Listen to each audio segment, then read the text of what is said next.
Welcome to This Day in History, created by American Heritage Worldwide. A reminder that every day holds something new to learn. Did you know Clara Barton was called the Angel of the Battlefield for helping soldiers on the front lines during the Battle of Antietam?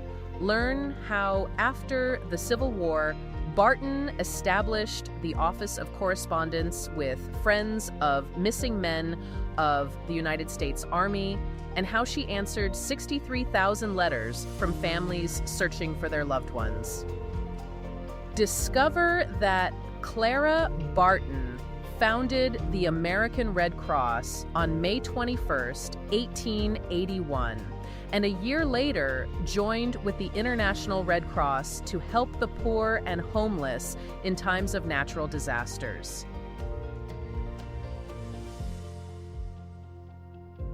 So imagine looking out at the aftermath of the Battle of Antietam. Oh, wow. Yeah, September 1862. Right, the single bloodiest day in American military history. And the military supply wagons are stuck like miles behind the front lines. Completely trapped by their own rigid bureaucracy. Exactly. While thousands of men are just bleeding out in the dirt. And then suddenly this civilian supply wagon rolls directly into the artillery fire. Which is just an unbelievable image. It really is.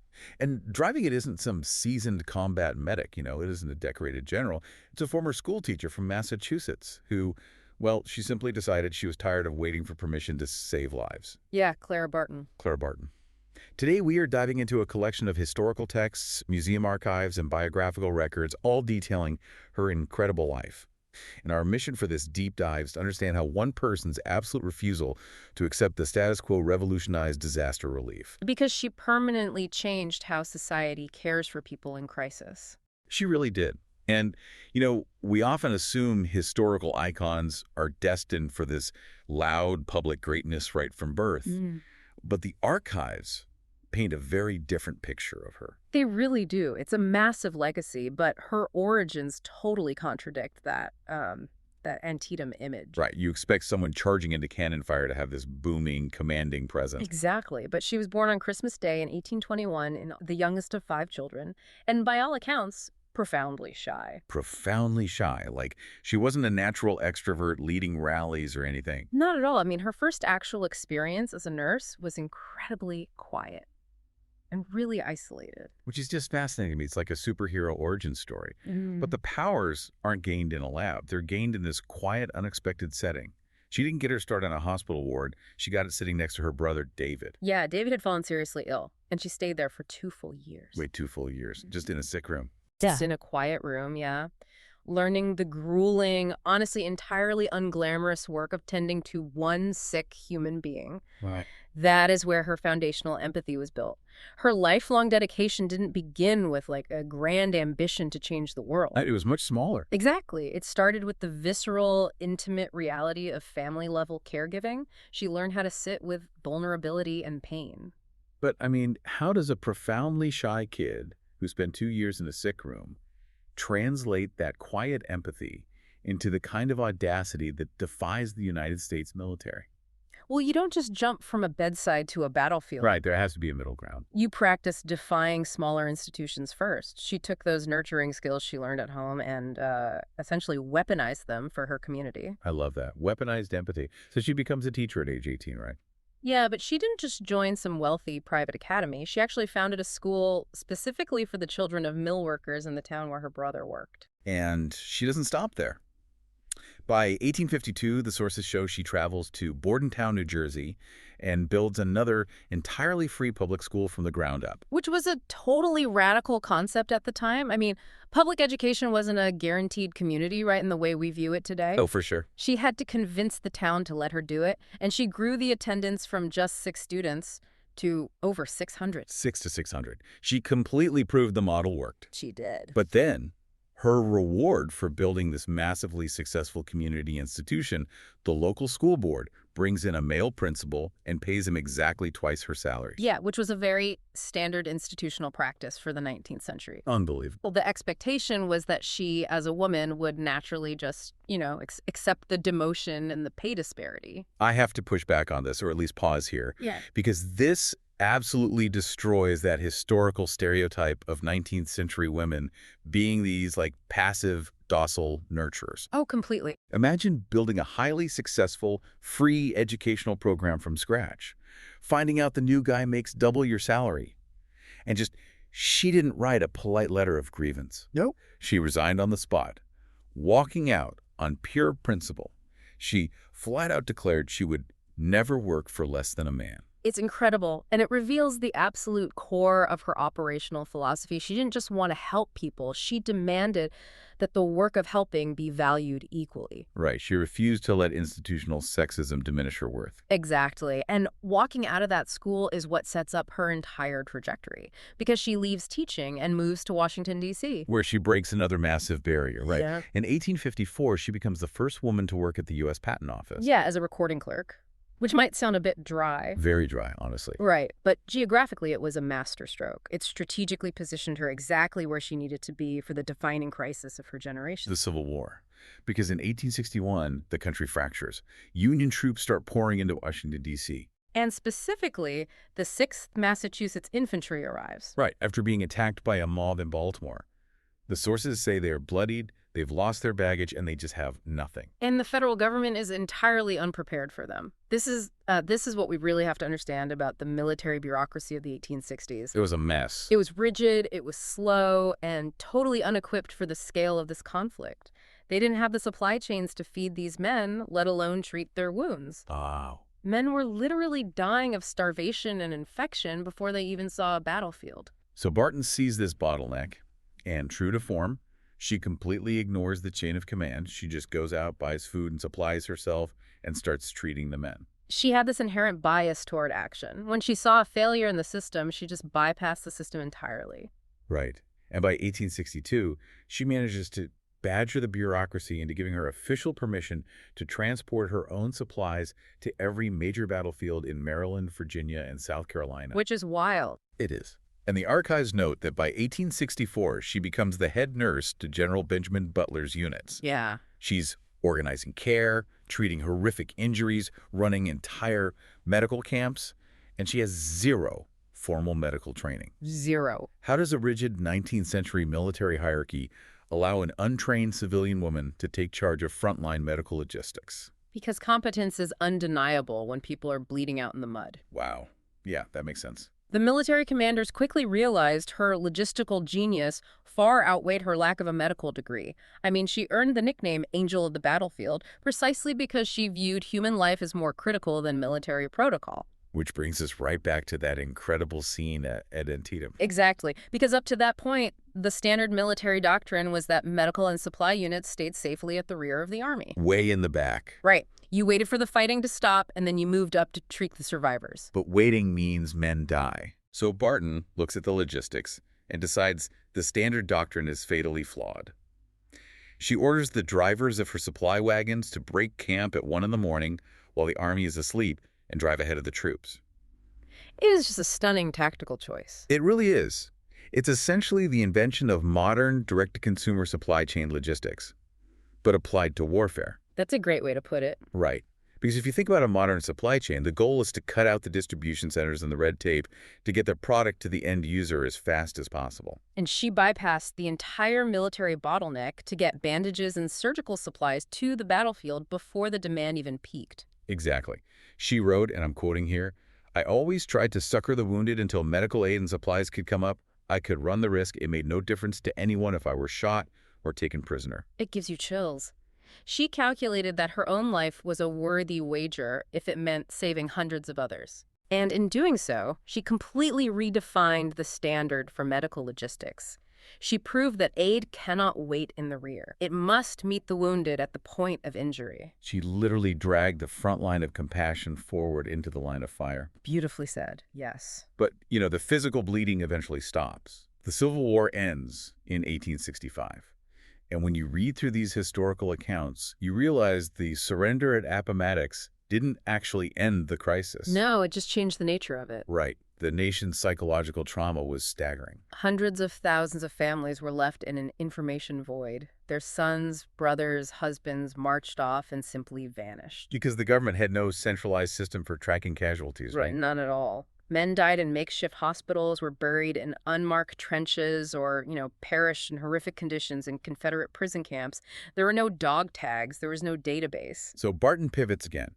She takes that same logistical genius she used to move wagons at Antietam, and she applies it to information. Yeah, she establishes the Office of Correspondence with Friends of Missing Men of the United States Army. And I really want you, the listener, to picture the mechanics of this. If you've ever spent hours on the phone trying to track down a single lost package today, imagine trying to track down tens of thousands of missing human beings in an era where the fastest mode of communication was a horse. It is just a monumental undertaking. Her office received over 63,000 letters from desperate families. 63,000. How does she physically manage that without computers or a digital database? I mean, how do you even begin to cross-reference that many handwritten pleas? Well, she essentially built a manual crowdsourced search engine. A 19th century search engine. Exactly. She and her team categorized the letters by state and regiment. But her real brilliance was how she gathered the data. She couldn't just look up military records because the records were incomplete or destroyed. Right, the data didn't exist. So she compiled massive lists of the missing men's names and published those lists in newspapers all across the country. Oh, wow. Yeah, she posted them in post offices. She was directly asking surviving veterans, look at this list. Did you serve with this man? Did you see where he fell? Do you know where he is buried? She indexed the memories of the survivors to build her database. That is incredible. It really is. And the emotional toll of running that operation. I mean, imagine opening envelope after envelope from a grieving mother or a desperate wife, absorbing that heartbreak, and then digging through paper records to find out if their son died in a ditch. The emotional weight would have crushed almost anyone else.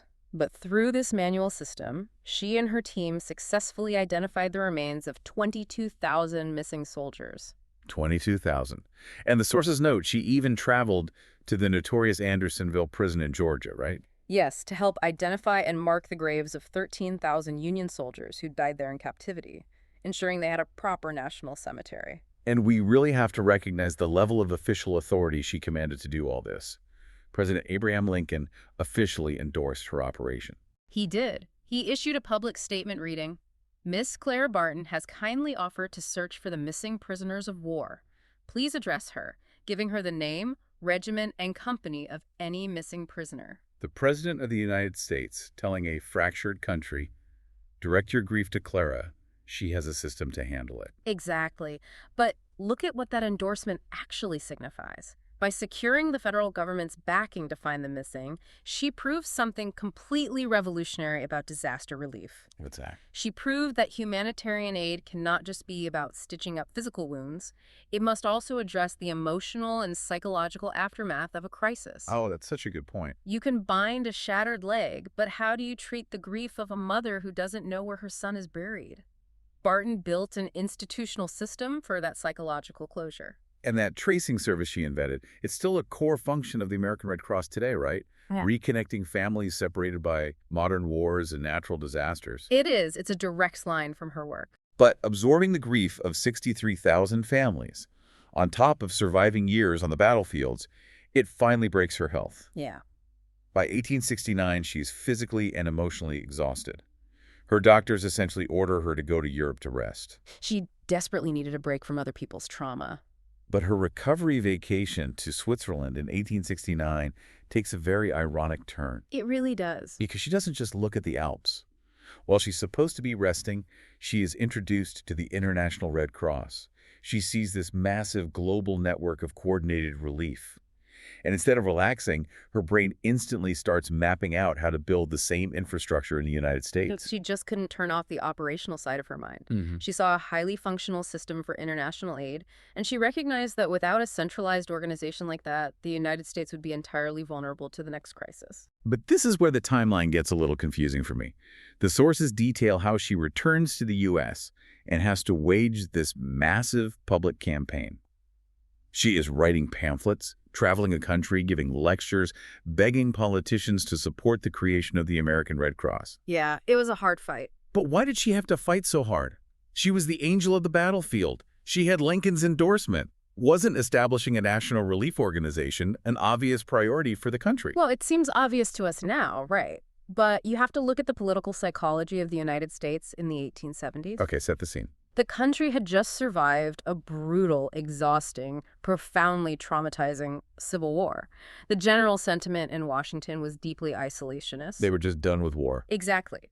Politicians looked at the International Red Cross, which was designed under the Geneva Treaty strictly for war relief, and they said, "We are never fighting a war again. We don't need a war relief organization." They viewed it as a European solution to a European problem. Ah, so they saw absolutely no utility for it in peacetime. Precisely. So Barton realizes she has a marketing problem. She has to translate a European wartime concept into a daily American necessity. And how does she do that? Her absolute brilliance was expanding the mission. When she finally breaks through the political resistance and founds the American Red Cross on May 21st, 1881, she doesn't just copy the international model, she fundamentally alters its mandate. She adds natural disasters. She pushes to include organized, large-scale assistance for floods, forest fires, earthquakes, and outbreaks of disease. Wow. She also includes a mandate to help the poor and the homeless. By expanding the definition of a crisis beyond just warfare, she guaranteed that the organization would remain vital, funded, and active during peacetime. And in 1882, when the American branch finally joined the International Red Cross, it was under this expanded, comprehensive model of relief. That's exactly right. The sources actually draw a really interesting connection here between her expanded logistical mission and some deeply rooted historical moral framing. Oh yeah, the religious context. Right. There's a religious and moral principle noted in the text, a timeless mandate that says, "Ye must visit the poor and the needy and administer to their relief." Clara Barton took that abstract, centuries-old moral command and built a concrete logistical infrastructure to actually execute it on a national scale. Is the ultimate evolution of her life's work. I mean, it's the difference between hoping people get help and engineering an airtight system that guarantees they do. Yeah. She took the quiet, intimate instinct to care for one sick brother and scaled it into a global network. She served as the president of the American Red Cross until 1904, and she dedicated the rest of her life to that system until she died on April 12, 1912, at her home in Glen Echo, Maryland. And she leaves behind a legacy of service that is, frankly, unparalleled. Which brings us directly to you, the listener. The sources we've explored today pose a couple of deeply personal questions that I really want you to sit with. They're important questions. Have you ever stepped up to help someone in need or been in a position where you had to receive needed help yourself? When you really examine your own life, do you think it's actually easier to give help to others or to drop your defenses and allow yourself to receive it? It's a profoundly difficult question. We tie so much of our pride and our identity into our independence, you know? I really do. But Barton's entire life proves that vulnerability and reliance on community are fundamental to surviving a crisis. They absolutely are. And as we wrap up this deep dive, I want to leave you with one final thought to mull over. Consider how one of the world's most enduring relief institutions was built. Yeah. It wasn't founded by a credentialed medical expert. It wasn't built by a politician who waited for bureaucratic permission or a general who blindly followed military doctrine. It was built by a profoundly shy woman who simply looked at a desperate, leading need, decided the existing rules were inadequate, and stepped ahead of the troops to fix it herself. It's an amazing legacy. So look around your own life. Look at the bottlenecks in your community, your workplace, your family. What front line is just waiting for someone to stop asking for permission and start moving the supply wagons forward? Thanks for joining us on this deep dive. Thank you for joining us for this day in his story. May the lessons of yesterday inspire you to see God's hand today and to play your part in his story now. For more faith-based learning, visit ahsworldwide.org, the homeschool for faith and family.